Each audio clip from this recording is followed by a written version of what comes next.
இந்த கார்பரேட் ஆஃபீஸில் நம்ம ஒரு வேலைக்கு ஜாயின் பண்ணுறது அந்த ப்ராடக்ட் ட்ரைனிங் மாதிரி கொடுப்பாங்க. கார்பரேட் ஆஃபீஸில் மட்டும்தான்.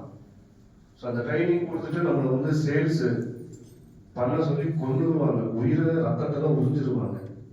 ஆனால் ஒரு ரியல் எஸ்டேட் துறையிலையும் ஆக்சுவலாக நான் காலையில் நான் வேற தான் நினச்சிட்டு வந்தேன். ஆனால் பாலு சார் யாசோ ஆசம் ஒரு நல்ல ஒரு ப்ராடக்ட் ட்ரைனிங்கு, அதுவும் சேல்ஸு மார்க்கெட்டிங்கு. சேல்ஸுனா என்ன, மார்க்கெட்டிங்னா என்ன, சேல்ஸ் பிச்னா என்ன, எனக்கு ஆல்ரெடி இதெல்லாம் எக்ஸ்போர்ட் தான், எல்லாமே நல்லா தெரியும். ஆனால் இந்த ரியல் எஸ்டேட்டில் அந்த சேல்ஸ் பிச் எப்படி ஸ்டார்ட் பண்ணுறது, அவர் சொன்னார் ஒரு எலிவேட்டர் பிச் கரெக்டாக ஒரு 2.5 minutes தான் பேசணும். அப்புறம் ஒரு 18 minutes அந்த ப்ரீஃப் பீச் சேல்ஸ் பிச் கொடுக்கணும் அப்படிங்கிறது. இது எனக்கு ஒரு ஐ ஓப்பனர் மாதிரி தான் இருந்துச்சுங்க. So thanks sir. இப்படி ஒரு கிரேட் ஆப்பர்ச்சுனிட்டி அது இங்கே தான் கிடைக்குதுங்கிறது ஸோ அன்எக்ஸ்பெக்டட்.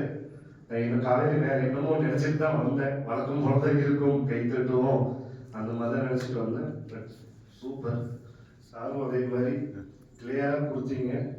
ஒரு நல்ல சேல்ஸ்மேன் அப்படிங்கிறது வந்து எங்களோட கார்பரேட் துறையில் சொல்லுவாங்க, கடற்கரையில் நின்றுட்டு அந்த கடற்கரை மண்ணவே எடுத்து விற்கணும் அப்படின்ட்டு. ஸோ எல்லா துறைக்குமே வந்து முயற்சியும் பயிற்சியும் வேணும், ப்ராடக்ட் ட்ரைனிங்கும் வேணும். ரியல் எஸ்டேட் துறையில் எனக்கு கிடையாது. பட் ஆனால் அந்த சார் கூட சேர்ந்ததுக்கப்புறம் கொஞ்சம் கொஞ்சமாக கற்றுக்கிட்டோம். அது இன்னைக்கு இந்த ட்ரைனிங் இவர் சொன்னது ரொம்ப வெரி கிளியர் கிறிஸ்பாக இருந்தது. Thank you so much.